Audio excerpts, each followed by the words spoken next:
It's time now for the political analysis of Fromm and Fuller. Al Fromm, former political advisor to President Bill Clinton, and Craig Fuller, former political advisor to both Ronald Reagan and George H.W. Bush.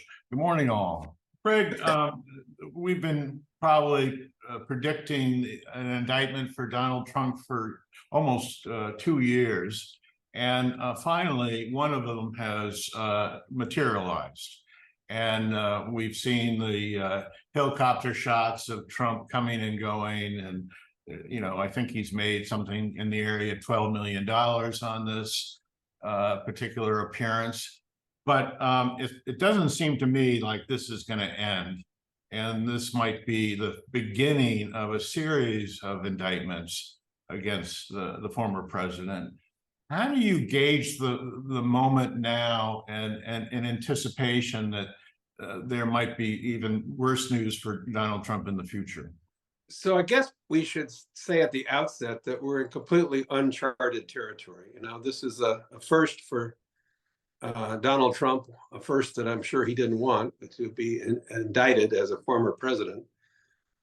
If he continues his campaign, it will indeed be the first campaign somebody seeking the presidency while indicted and trying to manage, court appearances, which seems just problematic to me. Metaphorically speaking, I stress metaphorically, it just seems to me like the dead man walking, that he wants to act like a candidate. He thinks he's a candidate.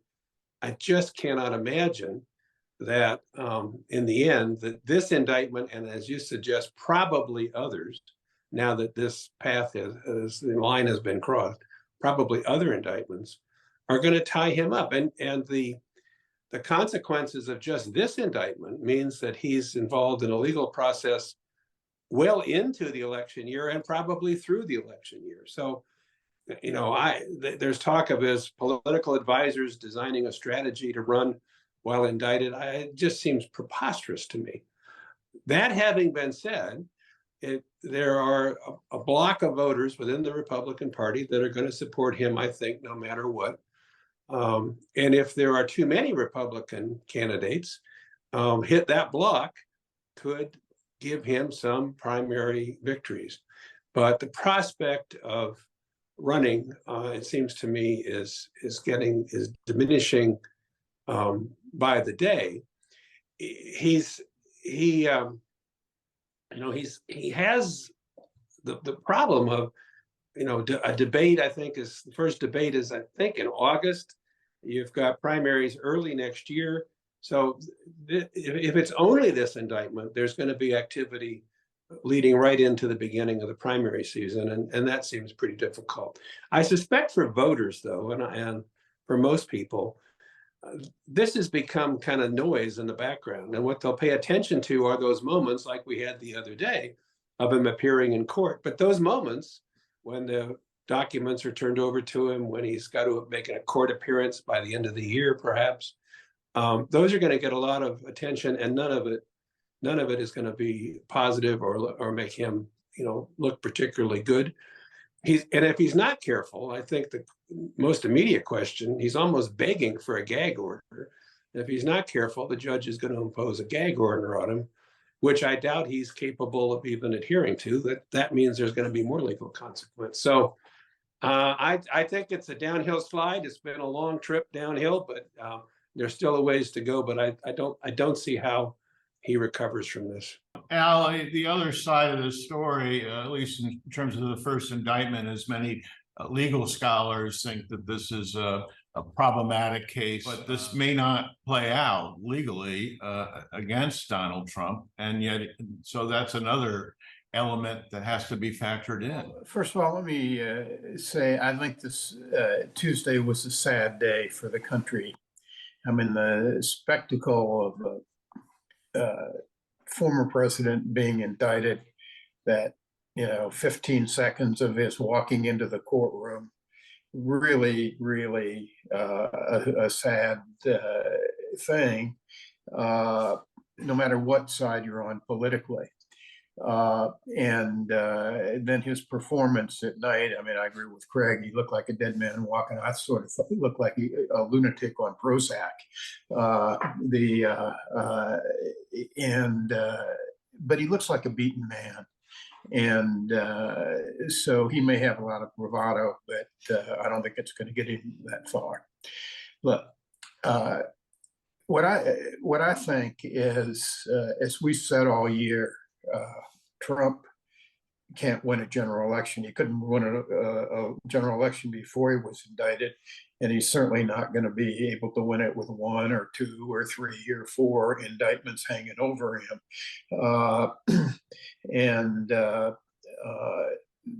But I also agree with where Craig was going. I think if, particularly if more indictments fall, I think he's going to have a very hard time in the primaries. I mean, you know, political observers always like to make a big deal about the polls going up right after this. And I'm sure there's a little burst of sympathy from some people.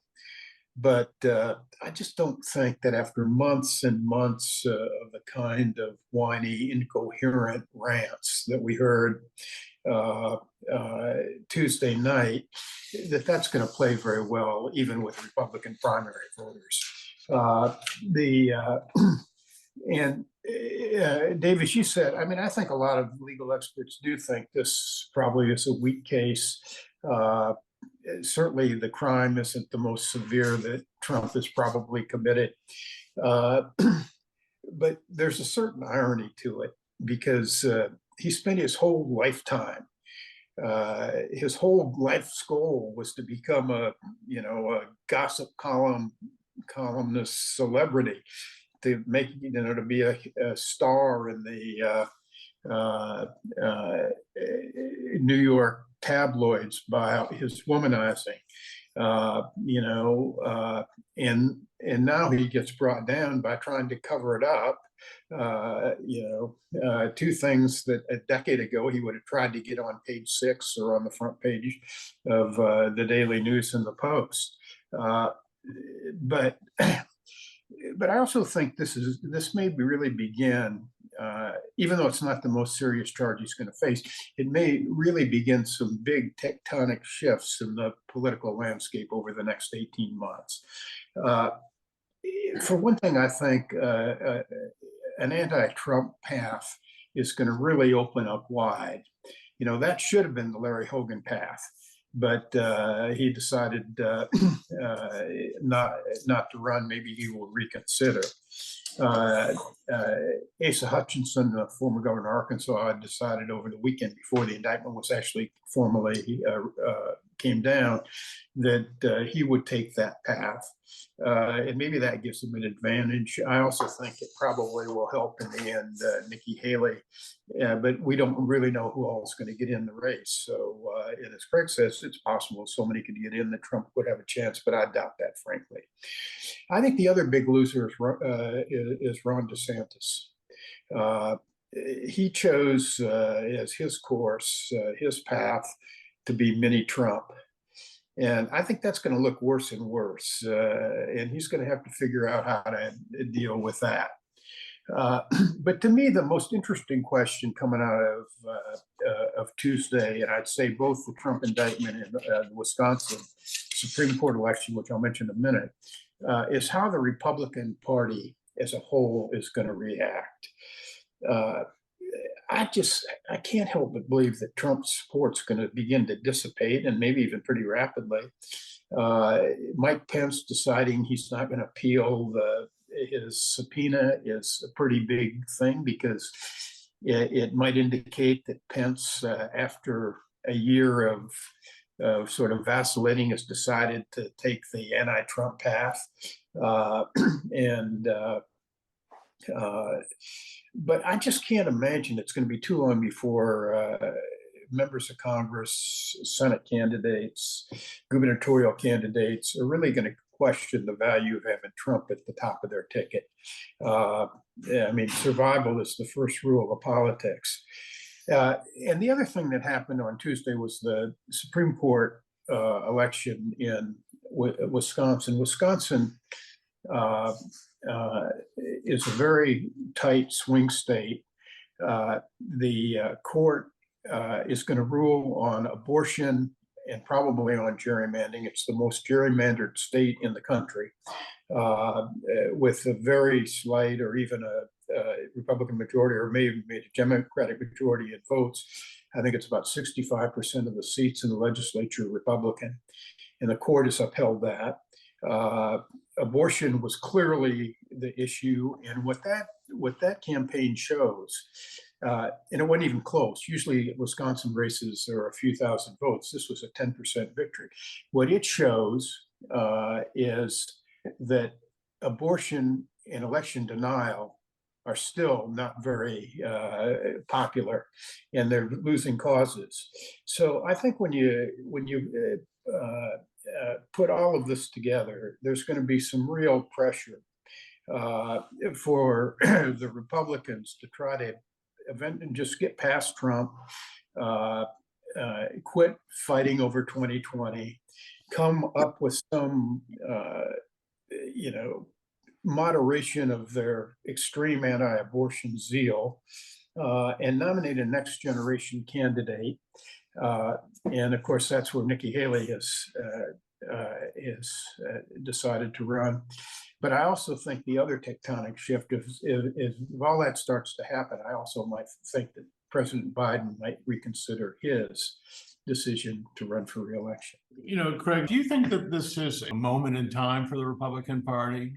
I think it's the beginning of a moment in time, but I think it's going to take a couple of cycles, at least 2-year cycles, to work through this. I liked Al's phrase about the shifting of tectonic plates, and I'll throw one out there, which you'll all remind me of, I know, next summer. But I think Biden looks like he's geared to run. It looks like there's a number of Democrats who support him. I think what he ought to consider doing is going into the convention the summer of 2024 with essentially a summer surprise, meaning that I think you got to consider thanking Kamala Harris for her service and put a Republican on the ticket, because he actually could make the case that he's going to spend this second term working on a bipartisan basis to get things done. And it would level the playing field for both the Democratic Party and the Republican Party, because I doubt Mitt Romney would run again, but I think Mitt Romney would be an inspired choice, respected by Republicans. He would literally pull away Republicans who were fed up with the Republican Party as it is, would probably reject DeSantis as well as Trump. And he would give himself a partner that for Republicans and for Democrats, frankly, who are nervous about Biden surviving a second term, he'd give himself a partner that's very competent.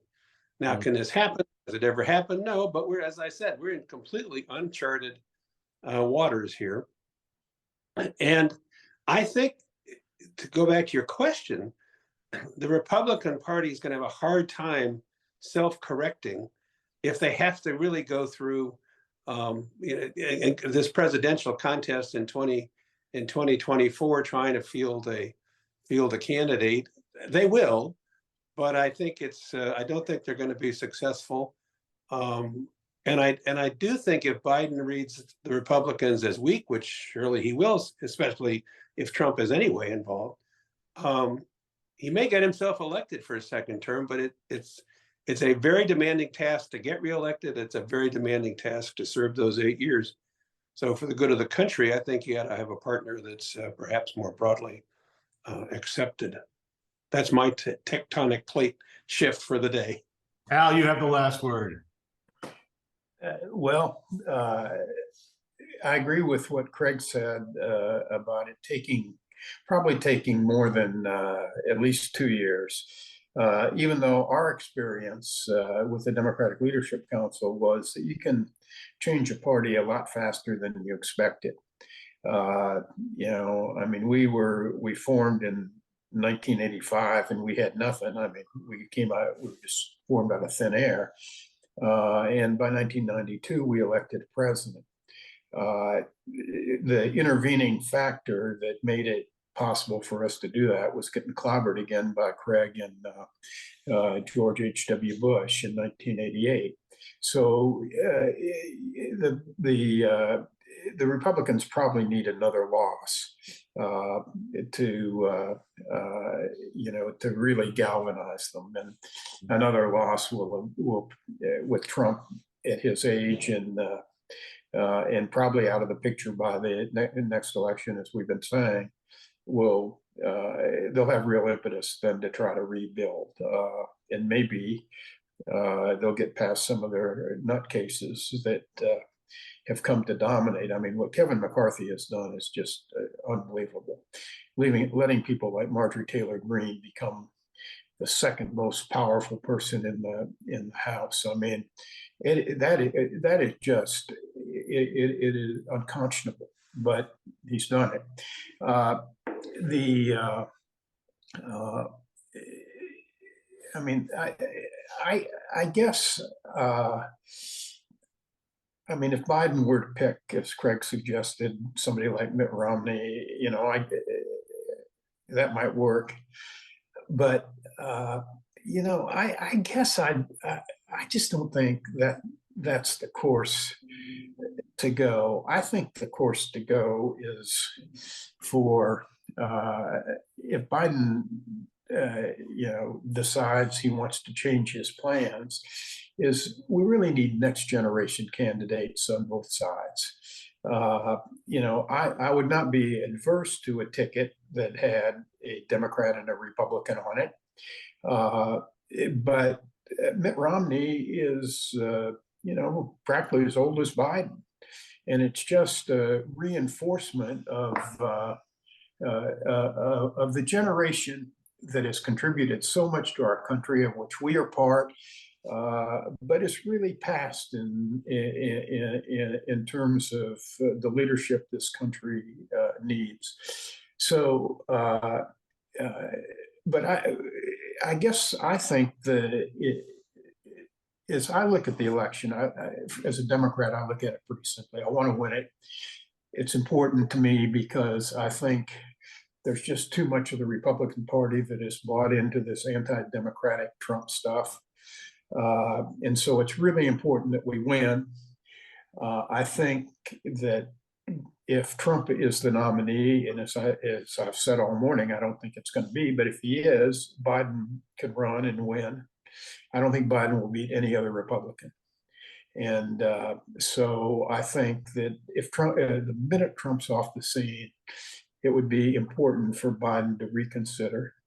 And we have a good group of governors around the country who are next generation, who have governed their states well. And I hope that one of them would emerge and be a candidate. But it's very important to me, the most important thing, to save, it sounds trite, but to save the American way of life, is that a Republican Party that is shaky in its support of democracy needs to be defeated in 2024. We have to leave it there. Al Fromm, Craig Fuller, thank you very much indeed. We will see you next week.